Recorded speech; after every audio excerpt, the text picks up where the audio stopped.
Hello, my name is Bob Stern. I used to work in Washington, D.C., managing the environmental reviews for the Energy Department.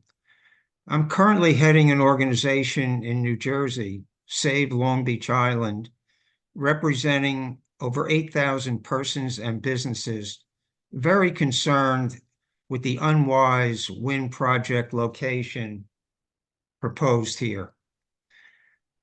I thought I'd be retired now, no longer looking at environmental impact statements, but working under and respecting the full disclosure requirements of the National Environmental Policy Act. I have problems with the way certain impacts are being presented here. One of those is the impact of the wind project vessel surveys that use high-intensity noise devices to characterize the seabed for installation of the wind turbine foundations and export cables. There has been a spike in recent whale and dolphin deaths off the Jersey shore. 27 deaths in a 4-month period compared to past annual averages of just 7. The responsible agencies repeatedly state that the survey vessels are not the cause of that. They say there is no evidence linking the two, but at the same time, they present no evidence of their own to support that conclusion. They just keep saying it. So we looked for evidence, found that it does exist, and want to share it with you. You can decide for yourself whether you think there's a connection between the vessel surveys and the recent whale and dolphin deaths. So first, let's look at the survey effort. This map shows the survey area for the Atlantic Shores South project.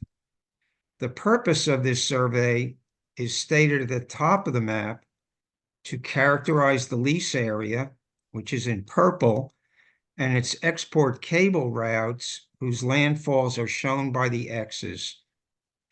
But the whole area, the purple, the green, and the pink, goes far beyond that, all the way up the New Jersey coast and out to Long Island.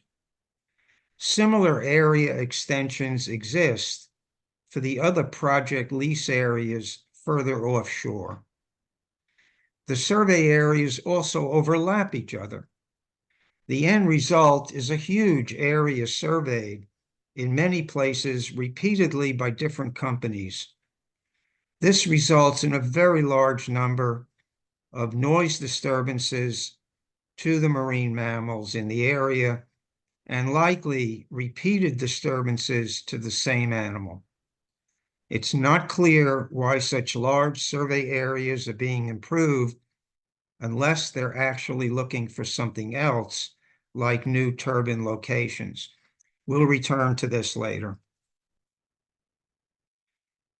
Going back to the whale deaths, based on Coast Guard mariner reports, the number of survey vessels off New Jersey increased from 2 in November 2022 to 6 in December of 2022 when the whale deaths started, like the one in this photo. Through March of 2023, there were 27 such deaths in the New Jersey, New York area. The blue line in this chart shows the whale deaths reported for the past few years. The green bars show the number of vessel survey approvals. As you can see, as the vessel surveys increase, so do the whale deaths. The gray bar shows 52 dolphin deaths in the same period, a very high and unusual number as well. This other chart shows humpback whale stranding and vessel survey approvals in the New York and New Jersey area back from 2016 when the vessel surveys began. There is again a correlation between the two. The more surveys, the more deaths, and a more pronounced effect occurring in the 2021 to 2023 timeframe. So time-wise, the whale deaths and the vessels do correlate.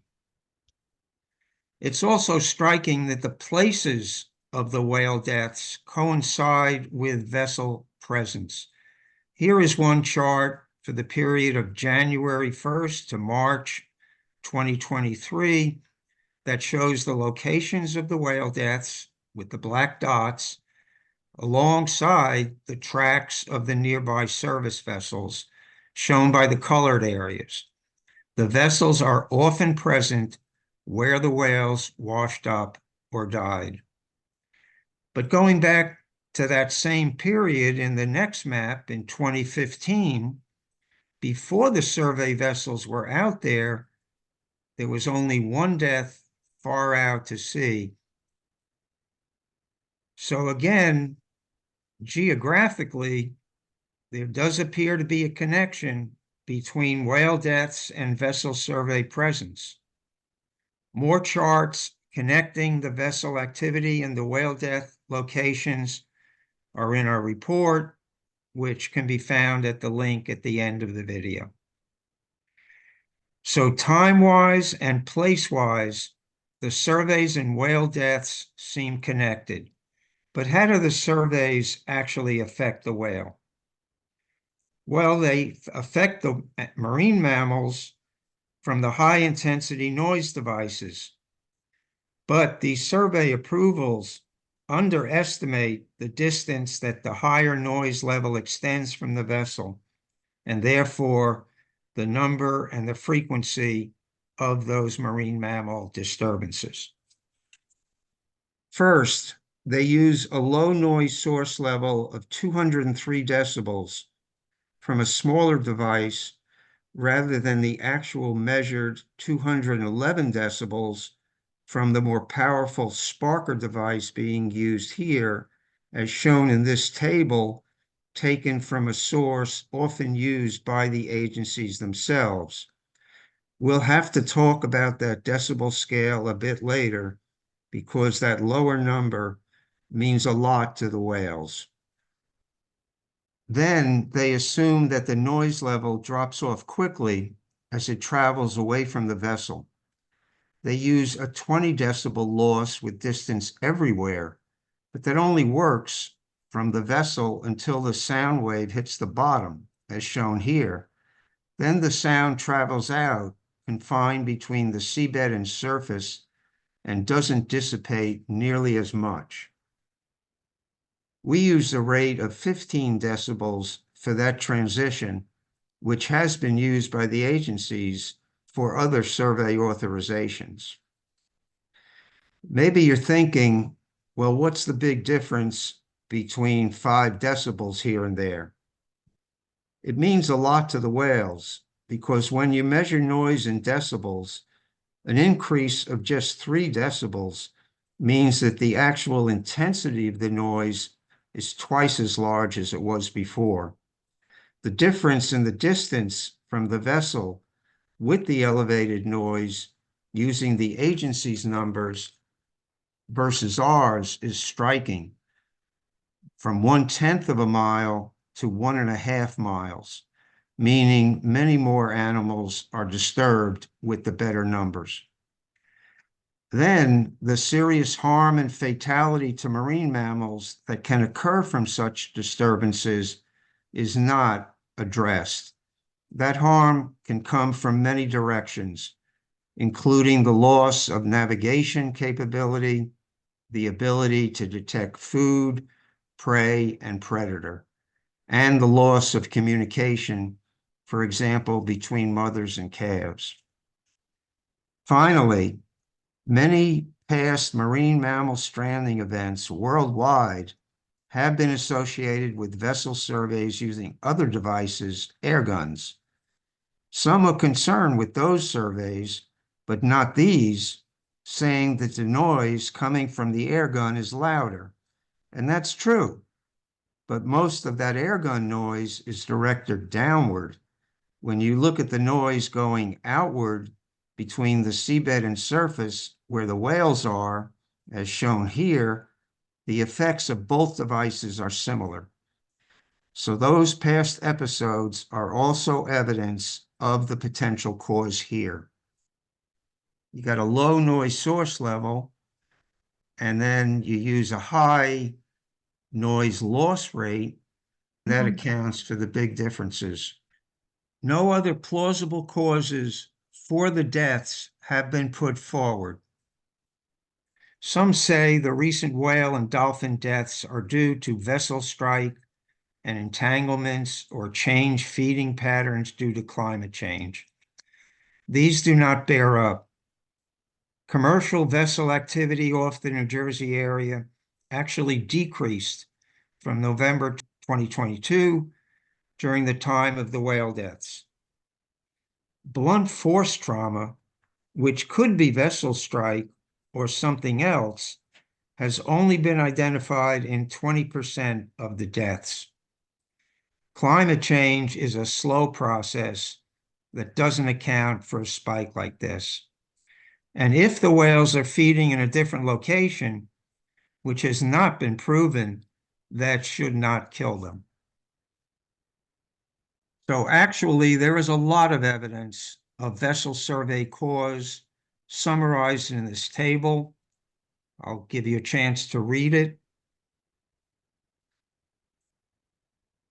And from this, we concluded that the vessel surveys were the likely cause of the whale deaths and suggested the following. First, that the survey areas should be cut back to only what's necessary to characterize the current lease area and the current export cable routes.